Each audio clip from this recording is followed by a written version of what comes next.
Balitang-balita po ito mga kababayan. Congressman De Lima, galit na galit po kay Sara Duterte na talagang giniit niya, sinisigaw niya na zero budget ang OBP ni Vice President Sara Duterte. Galit na galit po. Grabe si De Lima mga kababayan. Mararamdaman mo talaga yung bitterness, yung galit po. Dahil talagang galit na galit po kay Tatay Digong. Kaya itong si Sara Duterte, talagang iniipit niya kasama ng Kongreso. Ito po, pakinggan nyo, galit na galit po. Mr. Speaker, I move to recognize Representative Leila De Lima of Mamamayang Liberal Party List to interpolate the sponsor of the proposed budget of the Office of the Vice President. Nako po ito. The Honorable Leila De Lima is now recognized. Thank you. Thank you, Mr. Speaker. Distinguished sponsor. I will not be interpolating. I will not be asking questions. I will be raising a parliamentary inquiry, then I will make a manifestation. Parliamentary inquiry. First, a clarification. Did I hear it right? That there is no one present from the Office of the President right now in today's, Office of the Vice President right now in these proceedings. Affirmative, Mr. Speaker. Second question. This is the third time. This is the third setting for the budget deliberations or interpellation for the budget of the Office of the Vice President. Is that correct? That is correct, Mr. Speaker. Does the committee have the intention to respond to this letter dated September 30, 2025? The last letter flashed on the screen about the two conditions, supposed conditions, being demanded by the Vice President about her appearance before this body. Number one condition is requiring the presence of the President himself in the deliberations or interpellations for the budget of the Office of the President. And number two, requiring the lifting of the Immigration Lookout Bulletin for 7 officials of the Office of the Vice President from the list of the Department of Justice. Does the committee have the intention to respond to this letter of the Vice President? Mr. Speaker. Your workflow is important to us. Please wait indefinitely. With Monday. O yan mga kababayan, una pa lang, talagang diskumpiyado na po si Congressman Leila De Lima ng Mamamayang Liberal. Naku po mga kababayan, ano kayang kinagagalit niya kay VP Sara? Madam De Lima, magpatawad ka na. Nakabawi ka na. Yung tatay ni VP Sara nakulong na, pinakulong nyo na. Tapos ngayon, ginagawa nyo, iniipit nyo po ang budget ng OBP. Di ba mga kababayan, zero budget nila ang OBP para hindi makapagtrabaho si Inday, para walang pera ang OBP. Nako po. Will no longer respond to this letter, being the last day today. And I think that should be the right action on the part of the committee.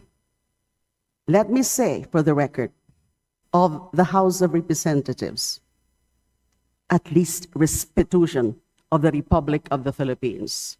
The whole budget process is something that is being directed and recognized by the Constitution itself.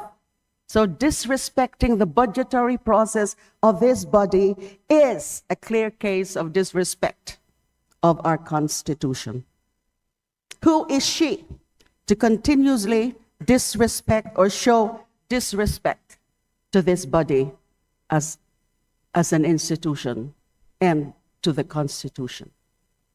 If she can afford to be showing herself up to the Senate, including being there and applauding the former Senate President in his privileged speech, which is definitely not part of her mandate as the Vice President, why can't she not spare a few moments of her time attending to her official function as Vice President to defend the budget of her office?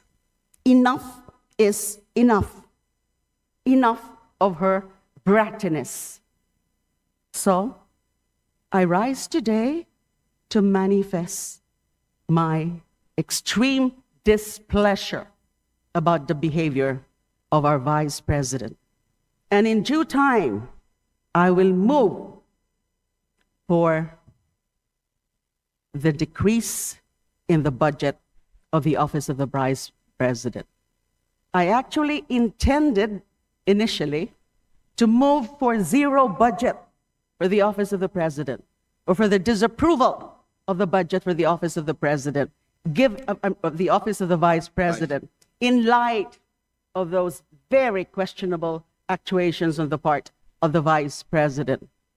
But after some mulling, after some reflections, and out of courtesy also and consideration to the personnel and staff of the Office of the Vice President, I'm just now thinking of moving for the decrease, let's say, for the retention of the MOOE and personal services budget, and get rid of the operational budget for the Office of the Vice President.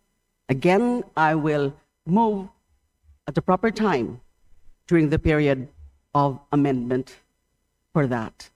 And I hope that my colleagues will join me in that motion or in that amendment. Thank you. Majority Leader. Mga kababayan, no, talagang mararamdaman nyo talaga yung bitterness at galit po sa puso ni Leila de Lima, na hanggang ngayon po, mga kababayan, galit na galit po kay Sara. Siguro may dahilan si VP Sara na hindi mag-appear dyan sa Kongreso. Kayo ang dahilan ng... Di ba kayong nag-i-impeach kay VP Sara? Kayo din ang ayaw sumunod sa Korte Suprema. Kayo din ang dahilan bakit si Tatay Digong nakulong. Kayo din talaga, lahat kayo dyan, kasama si Trillanes na nagpa-kidnap kay Tatay Digong. Kaya siguro ayaw pumunta ni Sara dyan. Kaya galit na galit si de Lima, hindi nagpakita. Brattiness daw, mga kababayan. Sinigaw niya. Gagawing zero budget para hindi na makapagtrabaho, ganon. Grabe naman itong si Congressman de Lima. Hindi lang magpatawad ka na kasi para matahimik na rin lahat. Di ba, mga kababayan? Nakabawi na po kayo, napakulong nyo na. Yung pangarap nyo na mapakulong si Tatay Digong, napakulong nyo na. Hindi pa ba sapat yun? Grabe talaga si de Lima.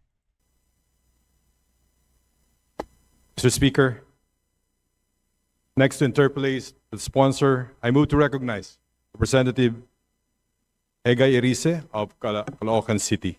So move, Mr. Speaker. The Honorable Erice is now recognized. Thank you, Mr. Speaker, Mr. Sponsor. Dear colleagues, the letter of Vice President Sara Duterte, with all due respect, reeks of hate and impropriety.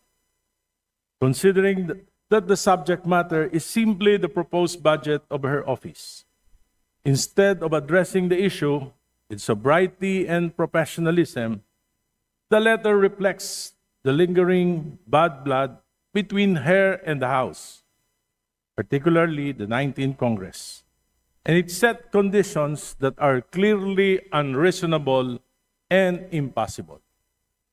However, I firmly believe that the 20th Congress is doing its duty well in providing our people with the best possible budget for fiscal year 2026.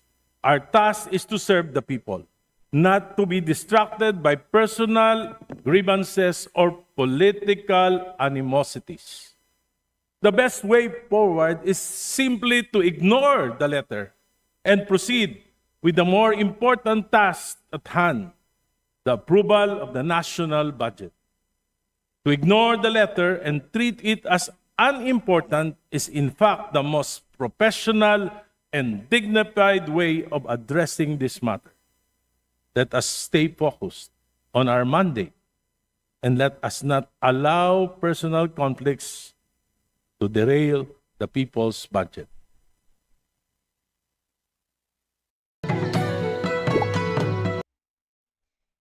Lumalabas kasi mga kababayan, napupolitika si Congressman De Lima, pinepersonal si Sara Duterte. Sabi nung Erice ba yan? Congressman Erice, na wag daw gawing personal itong pagbibigay ng budget. 'Di ba, mga kababayan? Si De Lima galit na galit. Talagang pinagdidiinan niya. 'Di ba, mga kababayan? Eto, tuloy natin para malaman natin ang katotohanan. Mr. Speaker, mas mabuti pong wag na nating patulan ang sulat. Let us ignore it and take the higher ground of humility. Ang totoong laban ay hindi sa pride ng iilan, kundi sa budget ng bayan. That is where our focus must remain. Kapag may galit, sagot natin ay kababaang loob. Kapag may personal na away, sagot natin ay serbisyo. The higher ground of humility is to proceed with the people's budget, tahimik, diretso, at malinaw. Mr. Speaker, silence at malinaw. Mr. Speaker, silence can be the strongest statement. By ignoring the letter and moving forward, we show the country that Congress chooses humility over hostility and service over pride. Salamat po. Well noted, Mr. Speaker. Maraming salamat, distinguished colleague. That is exactly what we are trying to do, to make do and proceed with budget procedures despite her absence, para po makita ng taong bayan na itong kongresong ito ay wala pong animosity, wala pong pag-aaway-away, wala pong pinopolitika dito. That's why we will proceed to craft this whole budget, including the budget of the Office of the Vice President. Mr. Speaker, thank you very much, distinguished colleague. Majority Leader. Mr. Speaker, next to interpolate the sponsor, I move to recognize Representative Isidro T. Ungab from the 3rd District, the City of Davao. So move, Mr. Speaker. The Honorable Ungab is now recognized. Thank you, Mr. Speaker. Mine is not an interpellation. This is only a manifestation. I respect the views and opinions of my colleagues, and I salute my good friend, Congressman Erice, for taking the road of statesmanship a bit further. Mr. Speaker, Mr. Speaker, the budget of the Office of the Vice President had suffered so much reductions in 2024 and in 2025. Drastic reductions. I was a member of the previous Congress, the 19th Congress, and even there were two occasions that we were even debating at the committee level to the point of heated debates, perhaps altercation, to the point of this representation and the former congressman, now Senator Dante Marcoleta.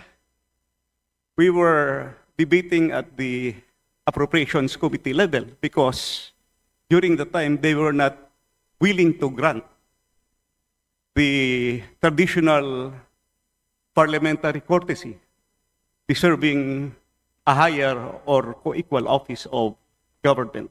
Mahaba yung discussion. Hindi ko lang maintindihan kung bakit diretso magtatanong yung mga kasama natin to a higher office, which is the office of the Vice President. We argued there. At respect for the due process, no for the budget process. How can we respect the budget process? Let me say this. My only hope is that all things will be corrected in this Congress. The budget process will be corrected in this budget and in this Congress. Why I said that? There are two parts of the annual budget that is presented to us by the executive. First part is the new general appropriations, and the second part is the automatic appropriations. Yung automatic appropriations, hindi na natin yan pinag-uusapan dito because they are already covered by previous special laws debated by our predecessors. Pero in the 2025 budget, the automatic appropriations were mangled. Lumampas. May dagdag bawas, 14 special laws were amended. Kasama na yung PhilHealth law at saka syntax law amended. Ang daming ginalaw. 14 special laws sa automatic appropriations na hindi dapat ginagalaw yan. Pagdating sa new general appropriations, kaya nga tayo tinatawag na General Appropriations Act, New General Appropriations, yun yung ating didiscuss. What comprises the new general appropriations? The program funds and the unprogrammed funds. Pasok sigurado! Sa Shopee Mall, prices lower than SRP. So yan mga kababayan, ang tindi ng discussion, ano? Mukhang mag-aaway-aaway pa mga to para lang i-delay yung pagpirma ng budget ng OBP. Ibang klase talaga tong Congress na ito. Di ba kayo naman ng mga korap dyan? Speaker nyo nga yung dalawang pinakamataas nyo. Lumayas na sa Pilipinas. Anong nangyari? Malilinis kayo dyan? Di ba si Escudero sinabi binusog kayo ni Tambaluslos? Di ba? Binusog kayo ni Tambaluslos para para hindi nyo kalabanin. Di ba?